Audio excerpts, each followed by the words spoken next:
Assalamualaikum warahmatullahi wabarakatuh. Bertemu kembali bersama Ibu Dwi Novianti. Anak-anak, pada hari ini kita akan belajar tentang materi Toharoh. Adapun tujuan pembelajaran kita adalah yang pertama, siswa mampu menganalisis pengertian Toharoh. Kedua, siswa mampu menganalisis macam-macam najis dan hadas. Ketiga, siswa mampu menganalisis pengertian mandi wajib. Keempat, siswa mampu menganalisis pengertian wudhu. Anak-anak, kita masuk pada pengertian toharoh. Secara bahasa, toharoh berarti bersih, suci, terbebas dari kotoran.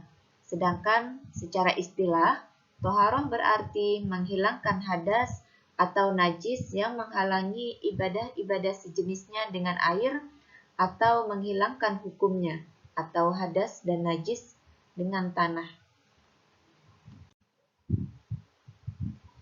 Adapun pengertian najis ialah benda yang kotor yang menyebabkan tidak sah sholat dan ibadah lainnya. Anak-anak, adapun macam-macam dari najis. Yang pertama, najis mukhaffafah atau najis ringan. Contohnya air kencing bayi yang belum berumur 2 tahun dan belum makan selain air susu ibu. Cara membersihkannya cukup dengan memercikkan air pada benda yang terkena najis. Yang kedua, najis mutawasitoh atau najis sedang.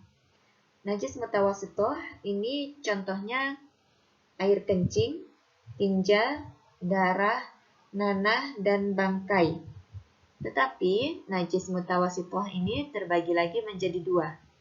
Ada najis hukmiyah, yaitu najis yang tidak kelihatan bendanya, seperti bekas kencing yang sudah kering. Kemudian yang kedua, ainiyah atau najis yang berwujud.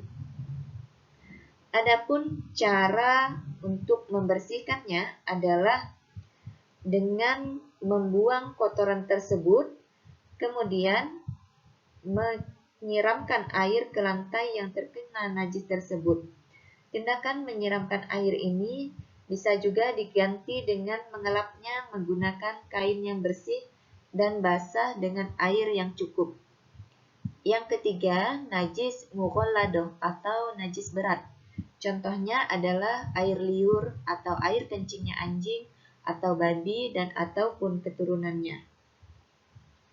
Adapun najis ini dapat disucikan dengan cara membasuhnya dengan air sebanyak 7 kali basuhan, di mana salah satunya dicampur dengan debu. Namun sebelum dibasuh dengan air, mesti dihilangkan terlebih dahulu najis ainiyahnya atau wujud najisnya. Dengan hilangnya wujud najis tersebut, maka secara kasat mata tidak ada lagi warna, bau, dan rasa najis tersebut.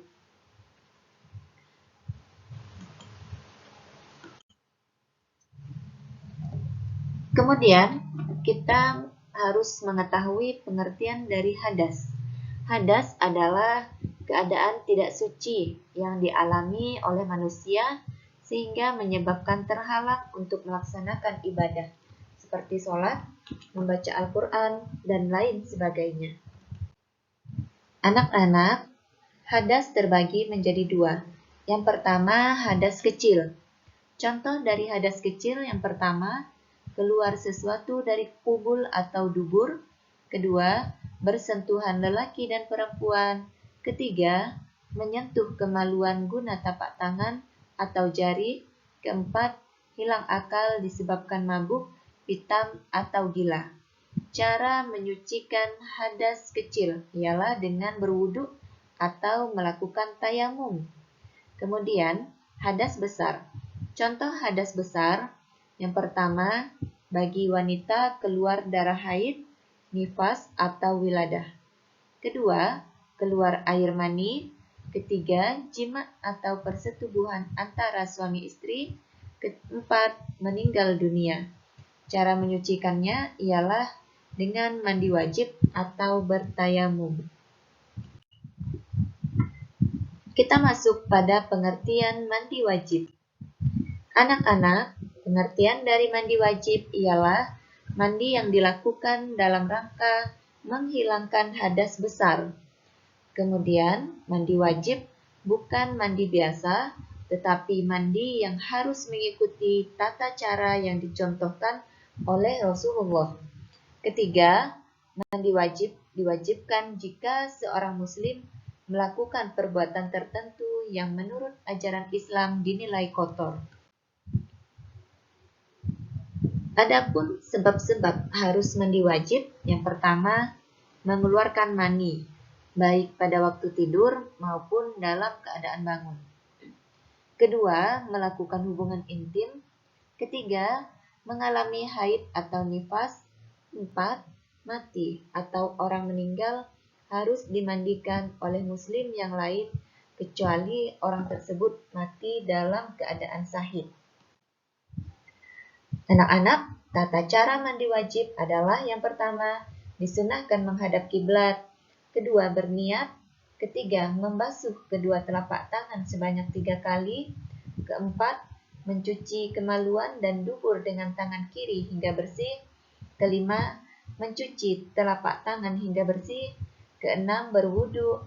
Ketujuh, membasahi sela-sela rambut dengan jari-jari tangan hingga kulit kepala basah. 8. Menyiram kepala sebanyak 3 kali. Ke-9, menyiram dari kepala ke seluruh tubuh. Ke-10, membasuh kedua telapak kaki sampai mata kaki. Kita masuk pada pengertian wudhu. Wudhu adalah membasuh anggota badan tertentu sebelum mengerjakan sholat. Seseorang harus berwudhu terlebih dahulu, karena wudhu merupakan salah satu syarat sahnya sholat. Adapun rukun di dalam wudhu, yang pertama, membaca niat. Kedua, membasuh muka. Ketiga, membasuh kedua tangan sampai siku. Keempat, mengusap sebagian kepala dengan air. Kelima, membasuh kaki sampai mata kaki. Keenam, tertib atau berurutan. Sedangkan sunah-sunah wudhu, yang pertama, memulai dengan membaca bismillah. Kedua, membasuh kedua telapak tangan. Ketiga, berkumur-kumur. Keempat, memasukkan air ke dalam hidung. Kelima, menyapu keseluruhan kepala. Keenam, membasuh dua belah telinga. Ketujuh, menggosok celah jari kaki dan tangan. Kedelapan, berturut-turut antara satu dengan yang lainnya. 9. Mengulang 3 kali setiap perbuatan. Ke-10, berdoa selepas berwudu. Anak-anak, adapun tata cara berwudu, yang pertama, berniat. Kedua, membaca bismillah. Ketiga, mencuci telapak tangan kanan dan kiri sebelum berwudu sebanyak 3 kali. Keempat, berkumur-kumur dan istinsya sebanyak 3 kali. Kelima, membasuh wajah sebanyak 3 kali. Keenam, membasuh tangan kanan 3 kali, lalu tangan kiri. Ketujuh, mengusap seluruh kepala 1 kali. 8, membasuh telinga. Ke-9, membasuh kaki kanan 3 kali, lalu kaki kiri. Ke-10, berdoa setelah berwudu. Sekian pembelajaran kita hari ini. Ibu akhiri dengan wassalamualaikum warahmatullahi wabarakatuh.